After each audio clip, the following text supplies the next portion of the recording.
Hey, everybody. Really excited for this chat today with a global business transformation powerhouse at Zensar with Manish. How are you? I'm doing very good, Ivan. How are you? I'm doing well, thanks for joining. Such a timely and interesting topic around AI in the enterprise, what's working, what's not working, and the future.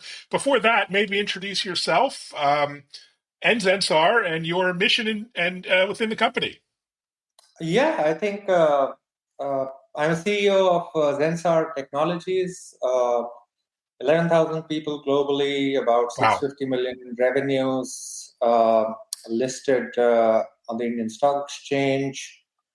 Um, have primary markets are US, UK, Europe, and interestingly, South Africa.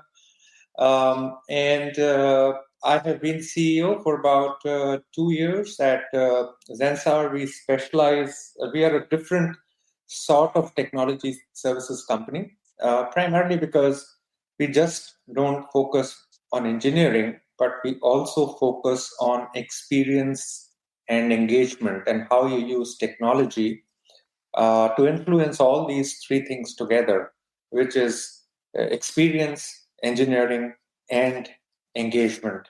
So, a different sort of a company, agile, fast moving, customer focused company. And, our vision and mission is, our purpose is really to make sure that we are delivering collaboratively with our employees, customers, society at large to better futures um, of mankind, so to say. Oh, I love that. I love the mission. And you've seen a lot from your time at Infosys to now leading Zensar. You've seen a lot of projects go right, but you've And, also seen. and enough projects go wrong also. So Well, that's what's a little more interesting to discuss. Is where are companies going wrong when it comes to rolling out AI to their employees or even their customers? What are some of the pitfalls, roadblocks that you're seeing? yeah, I think first of all, even I have a slightly different view. I think we as an industry have done a great disservice to calling this thing as AI. So I'll Mhm. start with there. From there, see, essentially, what we have is a great tool set for pattern recognition, be it pattern recognition on the spoken word, the written word, the videos, any sort of content, and the ability to look at these patterns and predict what is going to come after that. Whether you can, because we are calling it AI or artificial intelligence, just because you're calling it that, a whole set of issues is arising, which is actually preventing the industry from moving forward with this technology. So I would first of all say the biggest problem in adoption of AI in the industry is understanding what this technology is capable of, and also understanding what this technology is not capable of, right? And we are going into artificial general intelligence, and suddenly everyone will humans will be replaced, and all sorts of things will happen. That is not really the case. At least it is not going to happen in the next decade or so. Maybe it will happen after that, I don't know. So I would say the biggest problem is thinking of this technology as artificial intelligence or intelligence, and hence limiting the use cases and limiting the possibilities to which you can apply this technology to. So that is the biggest hindrance to adoption. And maybe you've not heard this from others, but that is what I personally feel as I look at all the hype around this technology. Wow, it's quite a pragmatic take. You're not just pumping the sunshine pump here. That's interesting. I've read you. You also see a lot of AI projects failing not because of the tech, inherently, but because they're not built for the people using them. Talk about that user experience, employee experience, customer experience. What's missing there? Well, I think first of all, the first thing that mistake that people are making is they're making the AI engine the hero. It's not the AI engine that needs to be made a hero. It's the people who are using that engine who have to be made heroes. Okay. So that is the first issue that I would say that if you go and tell a person that, hey, start using this, and by the way, out of the 1,000 of you, maybe 100 will be left after this. Okay. Then, that adoption is not going to happen. But on the other hand, if you tell them that, by using this technology, you can answer your customers' questions in 5 minutes instead of 15 minutes, that is position the technology as amplifying human experience, not reducing human experience, right? So I think that is one of the key things that is the problem. The second, from a human element, the problem is that you have this what you call a new job description called prompt engineers. Okay. Now, a prompt engineer is not it's a specialized role. Unless until how can you even talk about AGI or AI, etc., if you can't even have a human to human kind of conversation with the tool. So I think as far as the human element of this technology is concerned, those are the two things that are extremely, extremely important. And the final thing is the technology today doesn't have the intentionality or actionability, right?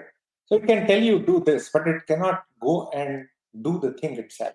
And that is why I feel that the first big use cases of this will come either through agentic AI or actually through robotics. And you will be surprised to see the development that this technology will have, the impact that this technology will have on robotics stuff. And we are not seeing it here, but if you look at what China is doing on with this technology in robotics, it's eye-opening, really. And that brings us to that intentionality or actionability of the technology overall. So I would say that those are the three big things that are hindering the adoption of this technology. Oh, great insight. So I, as a content creator, broadcaster, podcaster, I'm using AI tools all day long. I'm a tech geek, but I don't think I'm the norm, as for obvious reasons. A recent Pew study showed that most workers don't use AI much at all, really, in their day-to-day jobs. Why do you think that? Why is adoption still so low? Well, I think first of all, what has been presented is a very, very high level or a very initial version of the technology. So what has been presented is, as if you think about integrated circuits or chips today, and you look at the transistor that was originally done here in Bell Labs in New Jersey, right? I mean, there's a huge difference there. So, from a technology perspective, what has been presented just now is really that initial transistor. It is not the integrated circuit or chips that we are accustomed to. And when that happens, people play around with this technology and see where the sweet spot is and where they can utilize it. So we are still in that process as of now. And a lot of good. See, the most cases, this technology, at least in the enterprises, is being used more as a personal productivity tool than anything else. Right. So yeah, I get like 100 documents every day to read it. I'll dump 5 documents and say summarize these. Then I'll decide whether it's worth reading or not. So, Mm, those are the kind of use cases, the personal productivity kind of use cases. And that doesn't excite the enterprise to invest too much. mm, Right? Because, you know, okay, I can improve productivity of each person by 5%, 10%. That mm, doesn't mean much. And mm, this technology is not cheap. You know, the mm. is something like $30. I have heard $2,000 a month. Wow. All sorts of numbers. So this technology is not a cheap plaything. So I would say that is one reason. And second reason is for enterprises. Even there are technologies that impact revenues, and there are technologies that impact cost. Currently, this technology has been put in impacting cost bucket much more Mm, than impacting revenue bucket, right?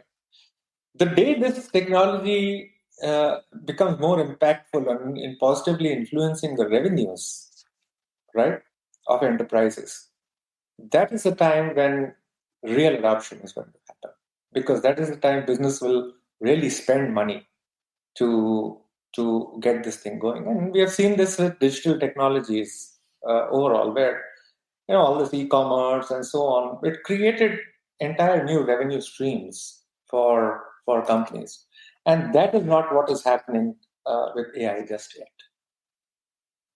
wow, such a great insight. I haven't heard that before. So I've spent 30 years in enterprises. I worked for Intel and Philips and Oracle, and you were just sort of handed over a suite of applications and tools to use, whether they were good, bad, middling, and you were kind of stuck with them.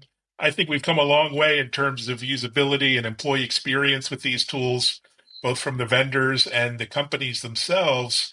But still, how do we get employees into the AI conversations early, so they're not just handed a bunch of tools, but really can be involved in the process instead of just being told to use them? Yeah. So interestingly, there are multiple ways of getting something adopted. And I believe that with newer technologies, you have to show early successes. Mm, It is not important to cover 100% of your employees, because you can always do it by push. But the real thing is, how do you create a pull for the technology? So I'll just take example of Zensar, right? I said, I gave the team 10 problems, and I said, go and figure out how you can use AI to solve these problems. Okay. We created a sort of agile squads for each of those problems, and then they started getting into details, looking at what are the tools available, what is the problem, how can we solve it, etc. They came up with proof of concepts and said, okay, this. After some proof of concept, we said, no, it's not. The technology is not ready for prime time, so it's okay. mm, But so I'll give you an example. We do a lot of work for our clients on engineering, which is basically migrations. You are in the technology sector, so migrate from A to B, or change this code base from good old COBOL to Java or whatever, right? I said, look, suppose we were to use AI for doing this. How would you go about it? And that led to us creating something called the AI engineering buddy. mm, So we said the best way of doing it is, trying to look at the entire process and see what all we can automate. So I said, don't look at it, you feed a pig at one end and a sausage comes out at the other. That ain't going to happen. But, let's try and solve this problem. And the team came up with some fantastic approaches using AI. Net, I would say that would deliver about 40% efficiency benefits, which I'm happy to give to my clients, actually. Wow. Right? So and similarly, I said, okay, this content creation, as I said, we work with experience and on engagement. Experience is basically design, and engagement is basically marketing and services. So content is key for us. So I said, okay, let's see how we can accelerate the content creation process using AI. And the team came up with a lot of things. So we created another thing called experience buddy using those concepts. Similarly, we created something called data buddy using those concepts. So it is just my approach is, let's get the people working on small groups of people working on a problem, make that a success, show it out there, and then the adoption. You will create the pull of adoption rather than push.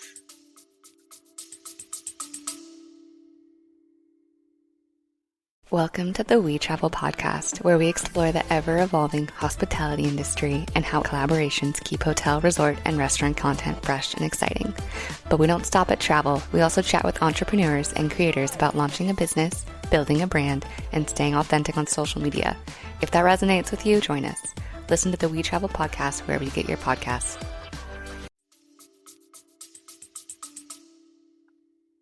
Wow, brilliant approach. And you've worked across so many different industries, healthcare, finance, manufacturing. I'm really interested in healthcare. How can we make healthcare do a better job of helping patients and employees through AI?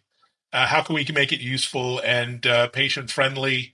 And what are you doing any specific work in this area at the moment? Yeah, lots of work is being done in this area. We have, first of all, we have taken this engineering buddy and data buddy and all those things and created technology and vertical specific versions of these. Because see, these are generic buddies, right? So how do we apply it to this industry? How do we apply it to that industry? So we have done that kind of thing. But very interestingly, Ivan, since you have been in the industry, guess who was the first real AI? What was the first real AI tool which was much hyped and talked about? Watson. It might have been the MIT chatbot, the Eliza chatbot. I don't know. That goes way back to the 70s, so I'm not sure. What I would say Watson. IBM. Oh, Watson. If you remember. Yeah. And they tried to, again, the idea was one of the big sectors that they focused on was healthcare. But again, the problem with healthcare, with any AI, is that any AI will have an error rate. And what is the tolerance for an error rate in healthcare? 0. Right? So, first of all, I would say in healthcare, one should only be looking at, I wouldn't say only, primarily be looking at enhancement of individual productivity and process productivity rather than replacing people. So, for example, we have done something. One big issue in healthcare and life sciences, a very mundane issue, is a lot of documentation has to be done. There are customer charts, this, that. Now, that is not the most sexy problem. Okay. But we said, okay, this is a lower risk problem. So we took up something on adverse event reporting, for example. and we created a tool set on adverse event reporting. Okay. Similarly, again, we said we use computer vision and LLMs to do diagnostics or diagnostics recommendations. So, you can feed it an X-ray and it will tell you based on that, okay, I see some discrepancies here, there, etc., etc. But it is augmenting the pathologist. It is not augmenting. It's not saying that, oh, this is the thing. So it is trying to show whatever we are trying to do is how do we augment the human capability and efficiencies in that area rather than trying to replace them. Because, as I said, even the best AI has significant error rates today. And healthcare, you cannot afford any error rate. And ironically, medical errors are prolific in the industry. Yeah. It's actually, shockingly, one of the leading causes of death is medical errors by humans. Yeah. And yet the irony is machines could do, in some ways, perhaps much better. So there's a big disconnect there, which needs to be fixed. And how do we come? So that's why the concept is more around how do we augment human capability and improve quality rather than. Unfortunately, the conversation always goes into, oh, this will replace me or this will replace that. That ain't gonna happen. At least in healthcare, it's not gonna happen. I can tell you very easily. Yes, indeed. Final thought here, fast forwarding to 3-5 years, what are you doing to get yourself and your team in a position to take advantage of this opportunity and also avoid disruption that might be coming for your business? Only the paranoid survive kind of idea. How do you see that unfolding for you and the team? Oh, that's a great question, and I normally sleep very well, but sometimes when I wake up, that is one question I have. So I would say, first of all, what my my mandate to the team is that we need to bring in AI in every aspect that we are doing. So you will not believe it, but I actually track that if I am giving a customer proposal, how many of them have AI related thinking into it. Not because that every proposal should have AI, but I want to make sure that people are thinking. My team is thinking that, okay, if I'm proposing this to my client, how can AI help in this, right? So the idea is that you have to, what I'm trying to do is get the entire team to look at all our processes and say how they are going to use AI in that process, right? For example, we have a methodology for implementing, say, Salesforce at a customer. Now, I was going through some of the stuff that we were doing, and I said, hey, we should actually come up with a Zensar specific methodology for Salesforce implementations using AI. Okay. It doesn't mean that, previously you were spending 100 months and 100 people doing it, that, it will be zero. No. But can we do it instead of 100 months? Can we do it in like 100 days? That should be possible, right? Instead of using 100 people, can we do it with 100% months, right? That should be possible. So let's look at it more as a tool which can enable various parts of our business and make sure that we bring it in front of customers. Because for us, customers, clients are everything. Clients are paying my salary, everyone else's salary. And the idea is that if you can influence, I can influence my people's thinking this way, and if they can influence the client's thinking, then we hit a home run, right? So that is where my thought process is on this. Well, definitely on that sort of mic drop moment, this discussion was a home run. I learned so much, and I really look forward to following your progress onwards and upwards. Thanks so much.